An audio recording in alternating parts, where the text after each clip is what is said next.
Bismillahirrahmanirrahim. Assalamualaikum warahmatullahi wabarakatuh. Alhamdulillahi rabbil alamin. Allahumma salli ala Muhammadin. Subhanaka la ilma lana illa ma 'allamtana innaka antal alimul hakim. La haula wala quwata illa billahil aliyyil azim. Yang sama kita hormati dan kita muliakan ketua dan segenap pengurus Masjid Paripurna Darul Aman. Yang sama kita hormati, kita muliakan orang tua-tua kita, bapak dan ibu, alim ulama, cerdik pandai, tokoh-tokoh agama, tokoh masyarakat, dan mungkin juga tokoh adat. Yang jelas kecil si rama-rama, besar si jalar-jalar, kecil tak disebut nama, besar tak dipanggil gelar. Mudah-mudahan seluruh kita yang berhadir di rumah Allah ini dimuliakan oleh Allah Subhanahu wa ta'ala. Itulah yang dijanjikan Allah di dalam sebuah hadis qudsi, inna buyuti fil ardi al masajid wa inna zuwari fiha umaruha. Sesungguhnya kata Allah, rumahku di permukaan bumi adalah masjid. Maka orang yang datang ke masjid, hadir di masjid, mereka itu adalah tamu-tamuku, kata Allah. Rasul menyuruh kita memuliakan tamu. Dalam sebuah hadis yang diriwayatkan oleh Muslim, man kana yu'minu billah wal yaumil akhir falyukrim daifahu. Siapa yang mengaku beriman kepada Allah dan hari akhirat, hendaklah ia memuliakan tamu. Saat ini bapak dan ibu, orang tua kami diberi kehormatan oleh Allah menjadi tamu Allah. Maka Allah lah yang akan memuliakan para tetamunya ini. Semakin sering kita datang ke masjid, semakin sering menjadi tamu Allah, maka akan semakin seringlah dimuliakan oleh Allah. Rasul menjelaskan, bila seseorang sudah dimuliakan Allah, berkumpul masyarakat satu negeri ingin menghinakannya, tidak akan kunjung terhina. Dan sebaliknya, bila seseorang dihinakan Allah, berkumpul masyarakat satu negeri ingin memuliakannya, tidak akan kunjung mulia. Maka kalau nak mencari sebuah kemuliaan, muliakan apa-apa yang dimuliakan Allah, maka kita dapat kemuliaan daripadanya. Alhamdulillah, kita sudah selesai melaksanakan subuh berjamaah. Mengulang kaji tetap keutamaan subuh. Man sholla subha fi jama'atin faka'annama sholla laila kullahu. Ikut solat subuh berjamaah, pahalanya seakan-akan solat sepanjang malam. Man sholla subha fahuwa zimatillah. Ikut solat subuh, hidup orang itu di dalam jaminan Allah. Man sholla bardaini dakhalal jannah. Ikut solat berdingin-dingin akan dimasukkan Allah ke dalam surga. Dan solat subuh menghilangkan sifat kemunafikan.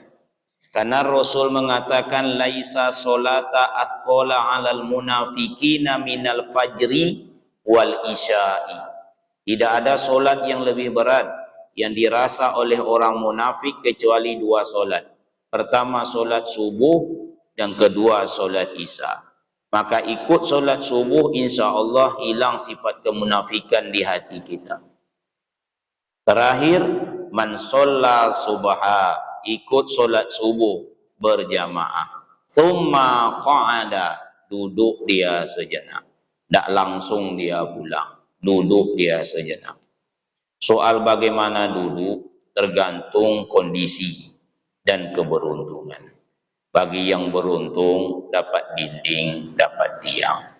Kondisi maksudnya mungkin faktor usia atau penyakit. Maka bagi yang muda-muda sebaiknya tidak menyandar. Berikan kesempatan kepada orang tua-tua kita. Sebab kalau muda kita menyandar, tentu tua besok berguliang jadinya, Bang. Padahal setiap masa ada orangnya, dan setiap orang itu ada masanya. Terima kasih. Bagaimana duduk terserahlah. Yang penting yazkurullah, mengingat Allah. Salah satu cara mengingat Allah duduk di dalam majelis zikir, majelis ilmu. Tak mesti mulut kita komat kamit, apalagi sampai mengganggu orang di samping. Subhanallah, subhanallah, subhanallah. La ilaha illallah, astagfirullah. Kamu mengganggu kiri kanannya. Mulut diam saja, hati kan bisa mengingat Allah. Bertafakur puncak daripada zikir. Berzikir mengingat Allah hatta tatsnu'a samsu, sampai terbitnya matahari. Matahari terbit waktu syuruk 6:06. Tsumma shalla raka'ataini, kemudian setelah masuk solat sunat Isra dia solat 2 rakaat, yaitu lebih kurang lewat 20 menit. Untuk menyesuaikannya, sesuaikan dengan masuknya waktu maghrib. Lebih kurang, bukan jam 18:19 Pak ya, menitnya itu disesuaikan, lebih kurang jam 6:20 atau lebih. Summa sholat rakaataini, solat dia rakaat, 2 rakaat. Ini kadang-kadang sering dilupakan. Pokoknya selesai solat ustadz ceramah langsung kita berdiri, solat dulu 2 rakaat, nanti lupa. Rakaat pertama sesudah Fatihah qul ya ayyuhal kafirun kalau ibu hafal. Kalau tidak boleh inna a'thaina. Rakaat kedua qul huwallahu ahad, itu juga kalau hafal. Kalau tidak boleh inna a'thaina. Karena rata-rata kita hafal inna a'thaina ini Pak. Suratnya pendek dan merupakan surat pelarian bagi orang yang terdesak waktu. Jadi kalau sudah sering awak inna a'thaina terus, maka malaikat tidak payah lagi menandainya. Ibu nan mano nan inna a'thaina. Tapi yang sunnah qul ya ayyuhal kafirun, surat pertama, rakaat pertama, qul huwallah rakaat kedua. Apa yang Bapak Ibu dapatkan? Kata Rasul yang disaksikan oleh Anas bin Malik, kanat lahu hajatin wal umratin tamah. Dipastikan orang itu akan mendapat pahala semisal pahala orang menunaikan ibadah haji dan umroh. Sempurna. 3 kali Rasul menyebut sempurna. Keutamaan berkumpul di dalam majelis ilmu. Yang pertama, man salaka tariqan yaltamisu fihi ilman sahalallahu lahu tariqan ilal jannah. Siapa yang korbankan waktu, tenaga, pikiran dan perasaan menempuh sebuah jalan, yang di jalan itu ia dapatkan kepengetahuan, Allah berjanji memudahkan bagi orang itu jalannya menuju surga. Jadi hadir dalam majelis ilmu ini tidak main-main Pak. Mudah jalan awak menuju surga. Yang kedua, mayyuridillahu bihi khairan yufaqihu fiddin. Siapa yang diinginkan Allah kebaikan hidup untuk orang itu, Allah pahamkan ia tentang agama. Agama baru bisa dipahami kalau mau duduk di dalam majelis ilmu. Dan yang ketiga, majtama'a qaumun fi baitin min buyutillah. Tidaklah berkumpul suatu kaum di satu rumah Allah. Yatsluna kitab Allah. Di situ disampaikan kitab Allah. Wa yatadarasunahu bainahum. Kemudian mereka berusaha menjelaskan, memaparkan isinya. Illa nazalat alaihimus sakinah, turun ketenangan di hati kita. Jadi salah satu sumber ketenangan duduk dalam majelis ilmu. Wa ghasiyatuhumur rahmah, Allah memandang mereka dengan pandangan penuh kasih sayang. Wa hafatsumul malaikah, tempat awak ni penuh dengan para malaikat. Wa zakarahumullah fi man indah, nama bapak ibu yang hadir ini sedang disebut-sebut oleh Allah di sisinya di antara para malaikat. Mudah-mudahan itulah yang awak dapatkan, amin ya rabbal alamin. Kita tengok kepada ustadz, sekali-kali anggukkan kepala. Soal paham atau tidak nantilah itu. Yang penting awak mengangguk-angguk. Salah satu cara kita memuliakan orang yang di depan, mengangguk kalau dia berbicara. Bapak Ibu rahimakumullah. Kita lanjutkan kajian tazkiyatun nufus kita, yaitu tentang sifat-sifat tercela yang mengotori hati. Pada pertemuan terdahulu satu sifat sudah kita bicarakan, yaitu takabur. Kabir artinya besar, takabur merasa diri besar. La yadkhulul jannah, tidak akan masuk surga. Man kana fi qalbihi, siapa yang ada di hatinya mithqala zarratin min kibrin, yaitu sifat takabur. Walaupun sebesar zarrah. Mudah-mudahan awak dilindungi daripada sifat ini. Prestasi ibadah, kemuliaan, kejayaan ilmu pengetahuan, semuanya sudah dimiliki oleh Azazil. Tapi tak kala dia memiliki sikap takabur, Allah rubah semuanya. Kedudukan mulia jadi terhina. Wajah yang tampan rupawan Azazil tersebut berubah menjadi yang sangat buruk dan mengerikan. Bahkan yang dulunya ia di dalam surga, terusir keluar daripada surga, dilemparkan ke dalam neraka jahanam. Kaum muslimin yang berbahagia, itulah buruknya sikap takabur. Lalu apa yang kedua? Inilah yang kita bicarakan dalam pertemuan kita kali ini secara sederhana. Yang kedua, sifat yang menggerogoti atau mengotori hati manusia, yaitu adalah sifat melupakan kematian. Kalau seseorang sudah melupakan kematian, artinya ia akan melupakan kehidupan akhirat. Kalau sudah melupakan kehidupan akhirat, artinya ia tak peduli daripada konsekuensi hidup yang dijalani. Mau ke neraka, mau ke surga, terserah. Kalau sudah seperti itu, maka hidupnya akan 3 hal saja lagi, Pak. Halal, haram, hantam. Karena orientasi awak tertarik dengan amal, itu karena janjian pahala, ujungnya ke surga. Kita tak mau melakukan dosa, paling tidak beragak-agak, karena dosa akan mendatangkan azab, dan azab itu di neraka. Konsekuensinya sangat jelas. Maka orang yang melupakan kematian adalah salah satu penyakit yang sangat besar yang ditanamkan di hati manusia oleh iblis tersebut tak kala ia terusir dari dalam surga. Melupakan kematian. Padahal kematian tidak akan pernah melupakan awak. Itulah makanya masalah kematian ini berbeda dengan yang lain. 3 kali diulang oleh Allah kalimat yang sama, tapi di surat yang berbeda. Kullu nafsin za'iqatul maut. Tiap yang bernyawa, tiap yang bernapas, tiap yang hidup ini pasti mengalami yang namanya mati.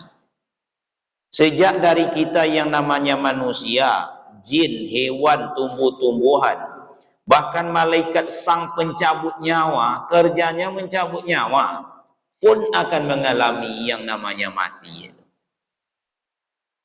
Dari gajah yang paling besar gajah itu, sampai semut yang paling kecil, mati semua. Dari kura-kura paling rendah sampai jerapah paling tinggi, mati. Orang kaya mati, orang miskin mati. Raja-raja mati, rakyat biasa mati. Yang banyak ingat mati, mati. Tidak pernah mengingat mati, mati juga. Yang berani mati, mati. Yang takut mati, mati juga nyoba. 3 kali diulang dalam Al-Quran. Yang membedakan cuma 3 hal berikut ini. Yang pertama, masalah waktu. Waktu digilirkan oleh Allah. Awak tahu waktu lahir tapi tidak tahu waktu mati. Kalau waktu lahir insya Allah semua orang tahunya. Kapan Ustadz lahir? Waktunya. Saya akan jawab tanggal 4 Mei 1970. Itulah ambo lahir. Kalau begitu umur Ustadz 50 ini. Masuk ke 55. Masih muda nampaknya Ustaz. Itu lain cerita, Pak. Itu pun nampak tua karena berjanggut. Kalau dicukur kelas 2 SMA. Anak saya berempat, yang paling bungsu semester 5. Untuk mudo ya Ustaz. Nah, itu beko kajinya beko. Jangan di situ ada Pak, ada rahasianya. Kita tahu kapan kita lahir, tapi tidak tahu kapan kita meninggal. Tahu kita tahun-tahun yang sudah awak lalui, tapi tidak tahu tahun-tahun yang akan awak lalui. Entah kapan awak tak tahu, finishnya awak tak tahu, startnya awak tahu. Kaum muslimin yang berbahagia, maka memang orang mukmin itu dia tidak sibuk lagi memikirkan apa yang ditinggalkannya, tapi sibuk menengok apa yang akan dibawanya. Itulah makanya hidup, kata orang, bagai membawa sebuah kendaraan. Kaca yang di depan pasti lebih besar daripada kaca yang menengok ke belakang. Kenapa demikian? Harus tebelahlah mata awak menengok akhirat. Bilokan sampai. Yang membedakan cuma masalah waktu. Makanya kata Rasul, hitung-hitung dirimu di antara saudaramu yang sudah meninggal. Akan terasalah panjang usia. Boleh awak bikin catatan sementara, kawan waktu SD lah berapa orang dan permisi. Kawan waktu SMP, waktu SMA, waktu sarjana, waktu tinggal di Tompek dulu. Satu persatu mereka kan tanpa awak sadar sudah meninggalkan awak. Kalau dulunya awak 10 orang konco karib ini tinggal 9. Kini tinggal 1 orang, 9 lah berangkat. Hati-hati ya lah itu Pak. Tinggal sebuah knop, maksudnya ting, habis lah itu Pak kelompok itu. Cobalah tengok Pak. Permisi satu persatu. Sementara umur umat Muhammad ini awak tahu tak sepanjang umur umat terdahulu. Kalau umat terdahulu Pak lenggang kangkungnya Pak, ada yang 1000 tahun, Nabi Nuh alaihi salam.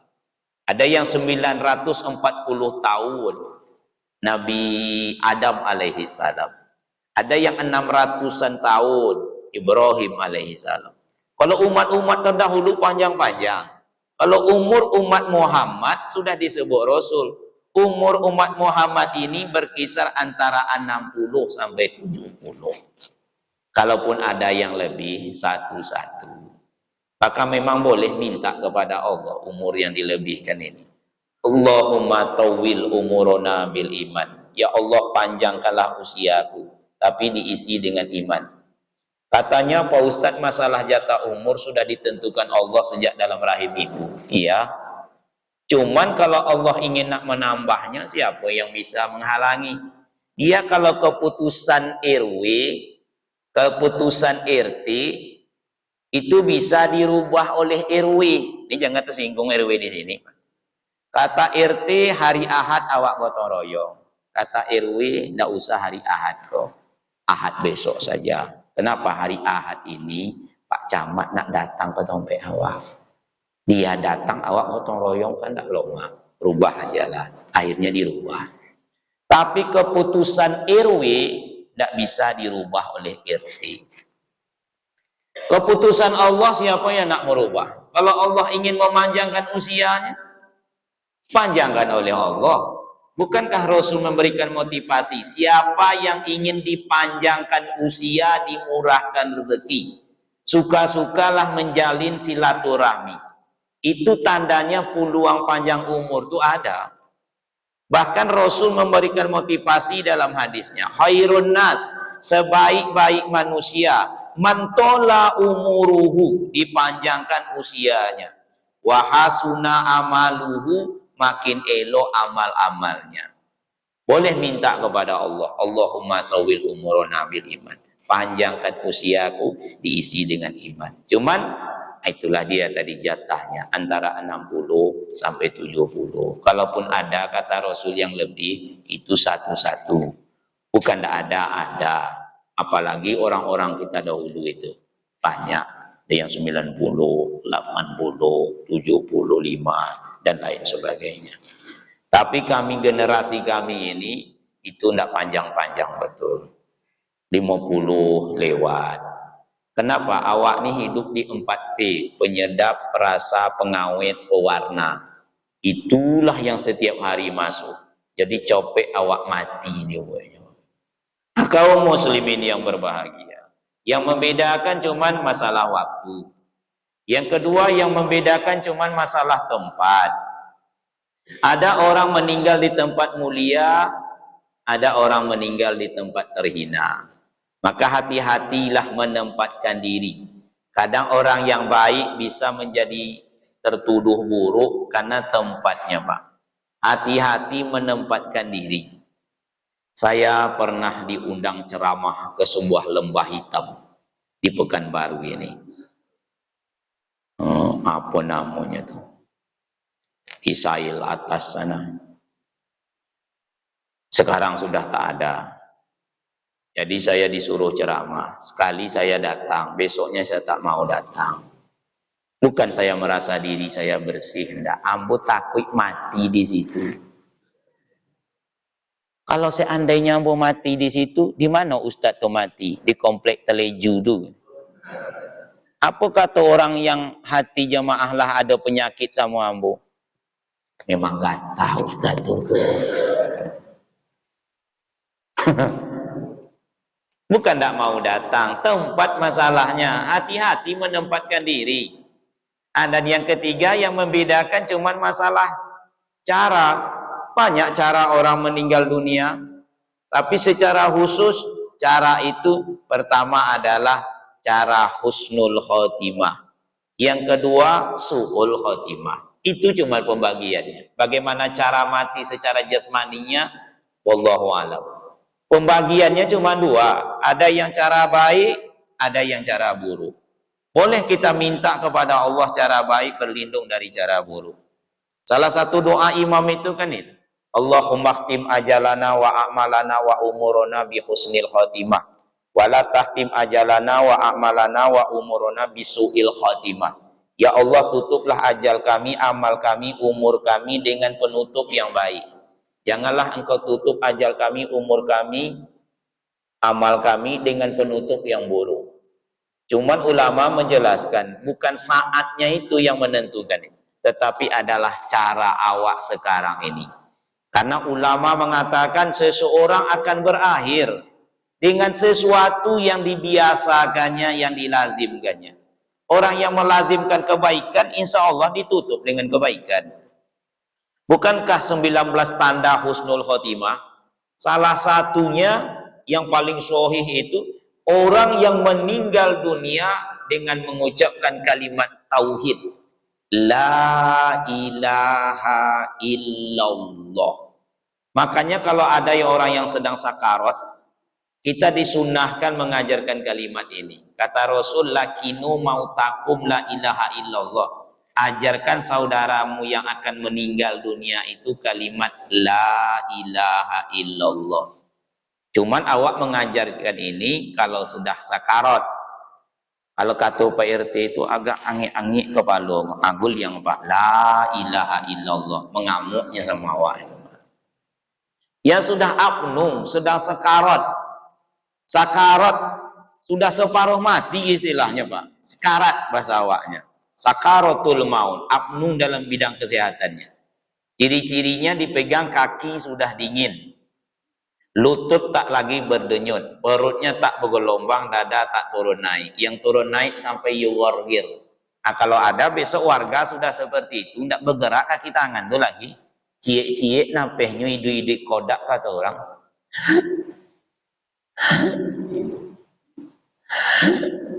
Ajar kalian. Cuman ngajarnya elok-elok. Bisikkan di telinganya lembut dan lambat. Lembut, lambat. La ilaha illallah. Biarkan dia mengulang. Jangan pula awak yang cemas. Oh pak, la ilaha illallah, pak, la ilaha illallah, la ilaha illallah. Kata pak tu yo. Muaknya jadinya. Elok-elok mengajarkannya. La ilaha illallah. Kalau la ilaha illallah dalam sadar paling mudah, Pak. Kalimat yang sangat ringan diucapkan dalam sadar ini la ilaha illallah. Kenapa? Untuk menyebut dua huruf yang diulang saja butuh rongga mulut. Ibu menyebut papa, itu bibir harus ditutup 2 kali. Papa. papa. Apa menyebut mama, dua hurufnya cuma diulang, mama. Kalau dipegang salah satunya ini, tidak keluar suara bunyi itu lagi, tidak keluar sempurna. Nah. Dia butuh ini, papa. Apalagi kalau keduanya dipegang,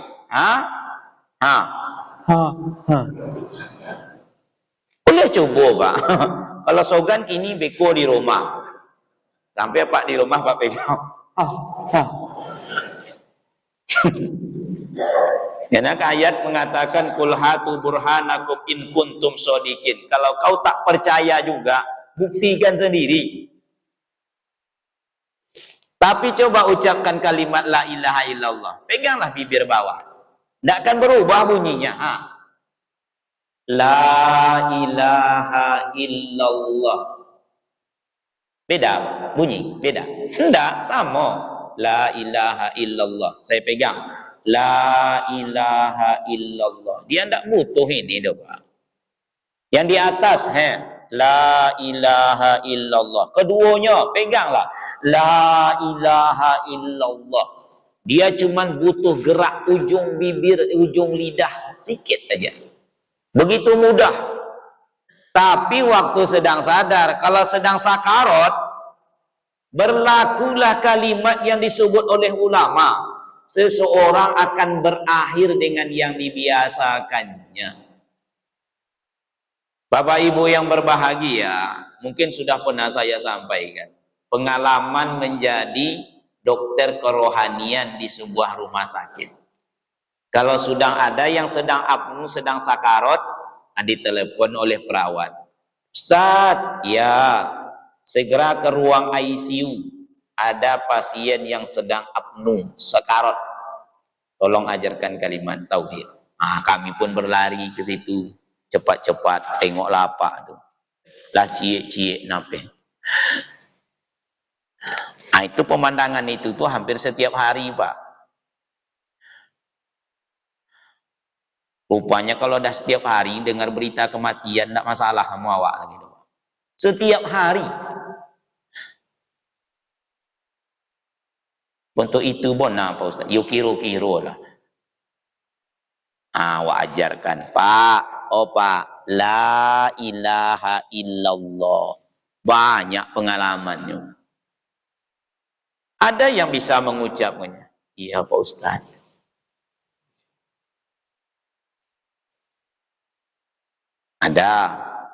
Ada juga yang buruknya. Namo-namo hewan dan disobui. Mencerocos tanpa sadar sekotak orang badan panas tinggi. Tidak sadar dia. Kambiang, puciang, caciang, kapindiang, anjing. Dan cakapnya itu sampai keluar ruangan.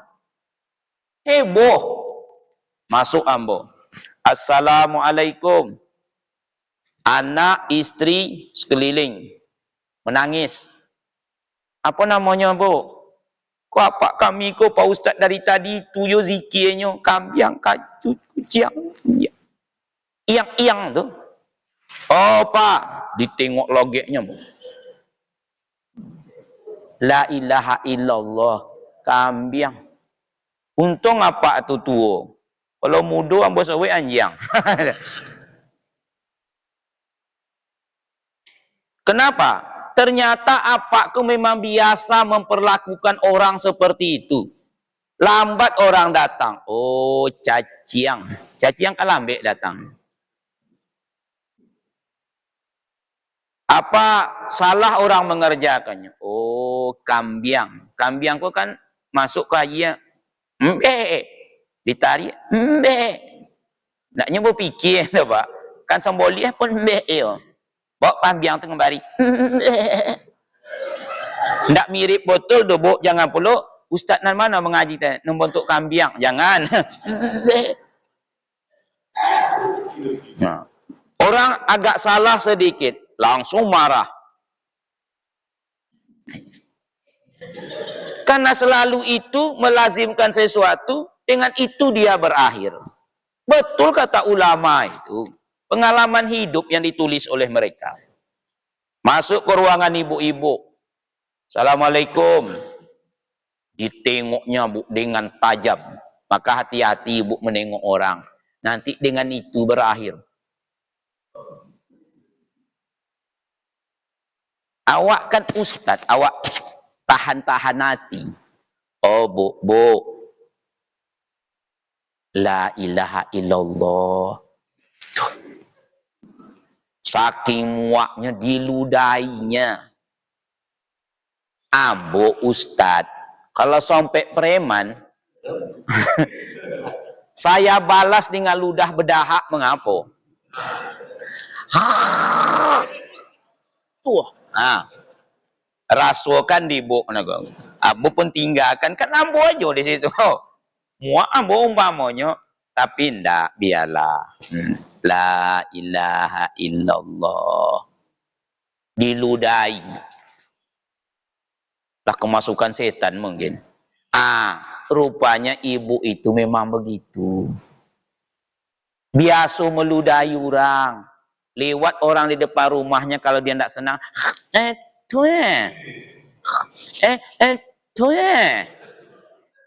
Dengan itu dia berakhir. Jadi secara umum ada yang su'ul khotimah, ada yang husnul khotimah. Yang membedakan cuma 3 perkara ini. Itulah program besar setan tersebut, bagaimana awak nak melupakan kematian itu. Mungkin kisah ini Bapak Ibu sudah pernah saya sampaikan, tapi kan mau ulang-ulang boleh ya. Yang berlayar kapal di Sungai Pinang singgah sebentar di Batang Lubuh. Apalnya kaji karena dek diulang, pasarnya jalan dek ditompuh. Kalaupun pernah, anggaplah ini ulangan saja. Di zaman Bani Israel, orang yang melupakan kematian ini. Ada seorang anak muda diberi kemampuan atau kelebihanlah oleh Allah, bisa berkawan dengan malaikat sang pencabut nyawa. Jadi kadang malaikat itu datang. Suatu hari datanglah malaikat. Assalamualaikum. Pakoji kawan. Waalaikumsalam. Kau Israel. Ada yang sebagian mengatakan Israel, ada yang mengatakan malaikat pencabut nyawa. Kau Israel, ya aku datang. Oh, apa tujuanmu datang ke rumah aku nih?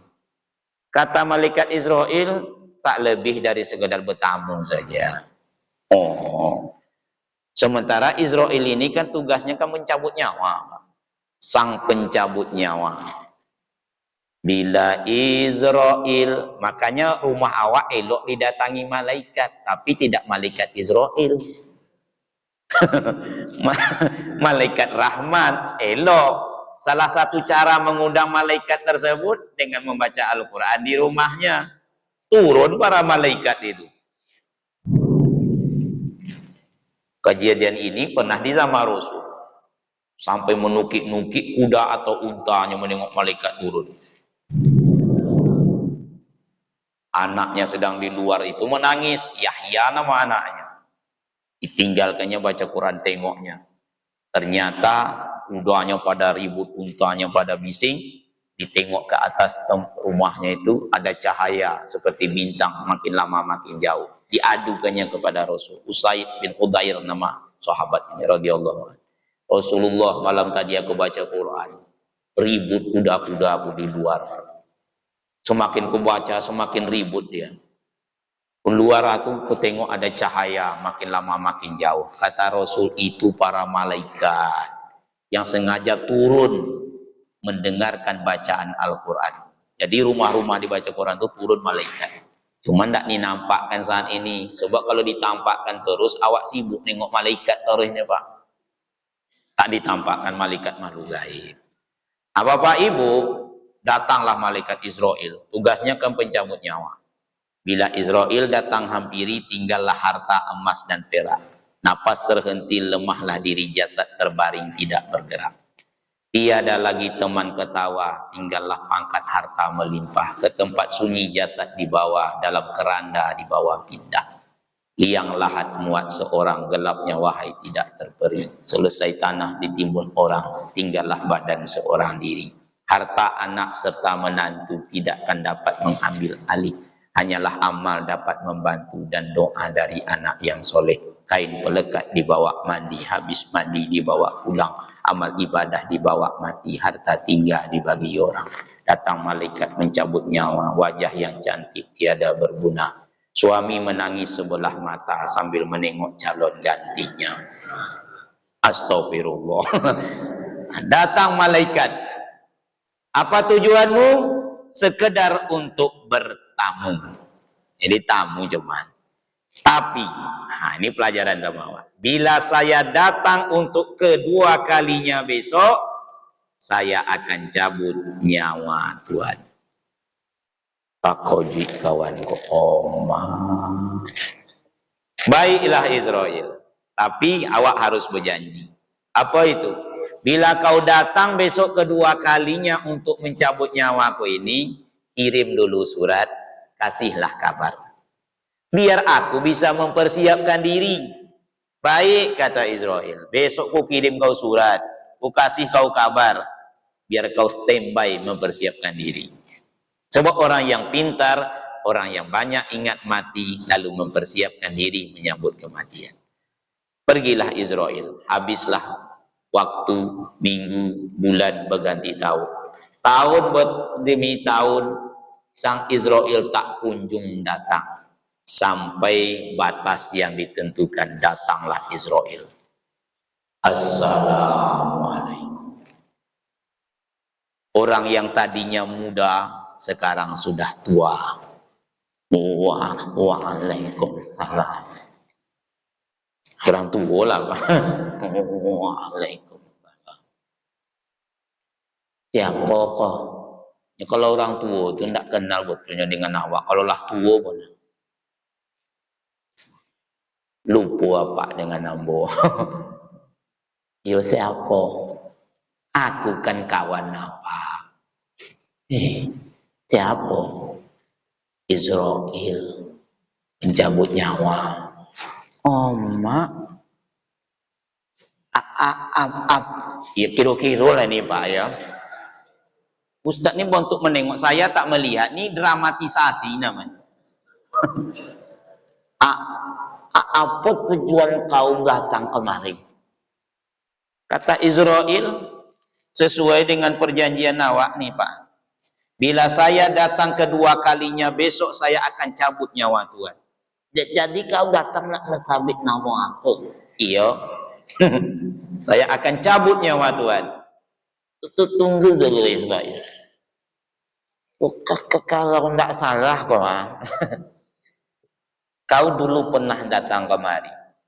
Dan kau berjanji akan mengirim surat mengasih kabar. Baru kau datang. Iko kau datang tiba-tiba. Tak bisa kini. Karena kau tak kirim surat. Itu mobil baruku. Baru kemarin kredit nomor 2. 2 kali pembayaran. Rumah kamar belum siap. Itu kredit Tupperware biniku sedang banyak. Kau sebenarnya kau tiba pulang kiriman setiap minggu datang kiriman, setiap minggu datang kiriman. Dosaku masih banyak, amalku belum seberapa. Karena kau dulu janji kirim surat kasih kabar. Naik tensi Israel menongal. Kata Israel, sudah apa? Sudah banyak surat yang aku kirim, kabar yang aku kabari, sayang Tuhan tak pandai membacanya. Disebutnya Pak Ustaz, dia kira-kira lah. Mana surat itu? Mana? Kata Israel, tuh rambut Tuhan, ini jangan tersinggung nih Pak. Rambut Tuhan yang dulu hitam kelam. Coba tengok, kinilah memutih. Itu, tunggu dulu. Itu surat dari Yambo. Jadi mohon maaf ayah dan bunda, beko sampai di rumah tengoklah Lain tak sure itu. Mak, lapor nuah kau Pak Ustaz. Nah, itu sure dari malaikat. Itu alis yang dulu bagaikan semut beriring, kinilah berserak. Sure dari Ambo. Itu bibir yang dulu merah bagaikan delima merekah, bagaikan asam seulas. Kinilah lari bodi. Ibu beko sampai di rumah tengok bentuk bibir. Ndak omoh le dobo. Ibu kalau dah umur 60, ndak posah buat lipstik toba-toba. Ndak elok bentuknya do, patah lipstik itu.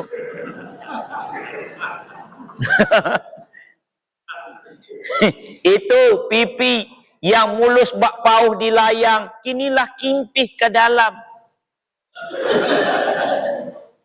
Dagu yang dulu bagaikan lebah bergantung, kini tinggal geraknya saja lagi.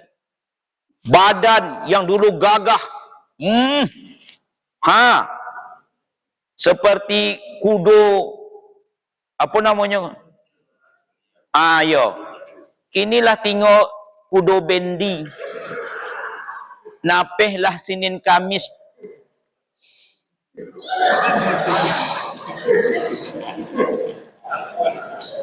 Ya ndak separah itu pun. Nah, doh. Ibu yang dulu kayak Mak Inang Pulau Kampai, kini kalau pun tu iko je kamu soji lah.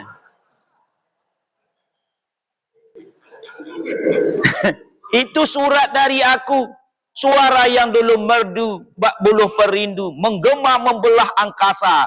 Kinilah tinggal batuk-batuk. Dengarlah batuk awak tengah malam.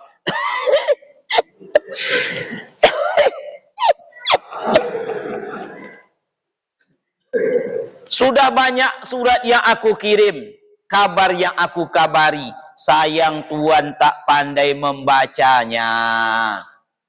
Orang yang mengingat kematian, orang yang tidak lupa dengan kematian, malah dapat kemuliaan, Pak. Coba kalau orang ini ingat dia kematian.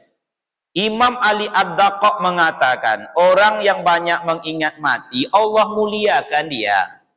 Man tuzakirul mauta, siapa yang banyak mengingat mati, ukrimallah bisalasati. Allah muliakan dengan 3 perkara. Yang pertama, takjilut taubah. Digetarkan Allah hatinya untuk segera bertobat. Terbayang tak Bapak Ibu, kalau seandainya awak diberi kesempatan seperti anak muda tadi, datangnya kepada awak, Pak, Bu, Ustadz, waktu tinggal sebulan leh. Umpama ini, apa ndak yang perkara pertama ini awak kerjakan? Segera bertobat. Sebulan leh. Iyo sebulan leh. Mak, itu harus penyucian nampaknya kau lain. Astagfirullah, astagfirullah, astagfirullah. Ampuni dosaku ya Allah, ampuni dosaku ya Allah. Disibukkanlah ia menyucikan dirinya sebelum badannya dicuci orang. Ya enggak, Pak? Astagfirullah, astagfirullah, astagfirullah. Ampuni dosaku ya Allah, ampuni dosaku ya Allah. Takjilut taubah. Ya ayyuhallazina amanu tubu ilallahi taubatan nasuha asa rabbukum ayyukafiru ankum sayiatikum. Karena dia tahu kalau dia bertobat, asa rabbukum ayyukafiru ankum sayiatikum. Allah ampuni dosanya. Allah maafkan semua kesalahannya. Jadi awak harus yakin, kalau awak minta ampun, Allah ampuni dosa. Ya Allah, ampuni dosaku. Lebih baik orang yang banyak dosa mengakui dosanya daripada orang umpamanya seperti kami merasa diri tak berdosa. Berbahaya. Astagfirullah. Yang kedua, wa nasa'atul ibadah. Allah semangatkan dia beribadah. Itulah makanya 2 orang golongan ini biasanya rajin beribadah karena sangat dekat dengan kematian. Yang pertama adalah orang sakit. Orang kalau sudah sakit, Pak, memang ingat matinya luar biasa dan ibadahnya bersemangat. Tanyalah orang sakit itu. Orang sakit itu, kalau sehat nanti untuk mengapa, Pak? Ambo kalau sehat sekali, kau Pak Ustaz, kau joro ambo dibuatnya kau Ustaz. Insya Allah sholat 5 waktu kamu sojiknya. Itu paling banyak ditemuin. Iya Pak, iya. Insyaallah kalau sehat Pak Ustaz nak umroh hamba Pak Ustaz. Cuma awak ndak ya dibawanya duinya Pak. Umroh. Insyaallah kalau sehat hamba Pak insyaallah.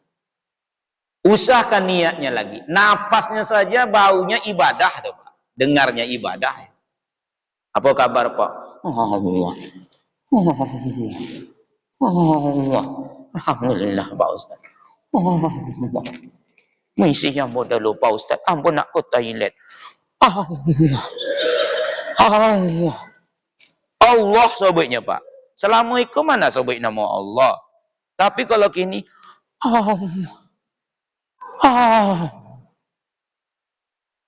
wanasaatul ibadah, rajin beribadah dibuatnya. Jadi banyak mengingat mati menyebabkan rajin beribadah. Makanya kata Rasul, iza kumta fi sholatika, bila engkau berdiri solat, fasolla solatal muwadda, jadikan solatmu itu seakan solat terakhir, seperti solat orang nak mati. Nah begitulah. Zuhur besok. Jangan-jangan zuhur besok tidak dapat. Ya enggak Pak? Elok-elok lah. Allah. Seakan-akan solat terakhir. Ingat mati. Ikmal li dunyaka ka'annaka ta'isu abada wa'mal li akhiratika ka'annaka tamutu wada. Kata Abdullah ibnu Umar, kalau kau sudah masalah akhirat, ingat seakan-akan besok pagi mati. Bersedekah. Jangan-jangan kau sedekah terakhir kau 2000 ya leh. Besok menyosa fa'asaddaqa wa aku minas solihin, balikkan aku ke dunia supaya aku bisa bersedekah. Kalau bisa jangan 2000, Bu. Ibu kalau pagi wirid jangan 2000. Penghinaan. Karena masuk WC kini 3000. Masa nak masuk surga 2000? Itu non 3000, Bu, ndak pakai gayung do, pakai tangan aja nya. Iku nak masuk surga 2000. 5000 paling rendah. Muak nak kadang panitia atau mengurus duit 2000. Merah tangannya meluruhnya. Lah 2000 buruk pula leh. Semangat dia beribadah. Yang ketiga, orang yang banyak ingat mati tersebut wa qanaatul qalbu. Allah kayakan hatinya merasa cukup, lapang. Nak bolu buhiu-hiu bona. Segala cinta dan cita-cita pasti terpupus semuanya hanya dengan satu kalimat pendek, mati.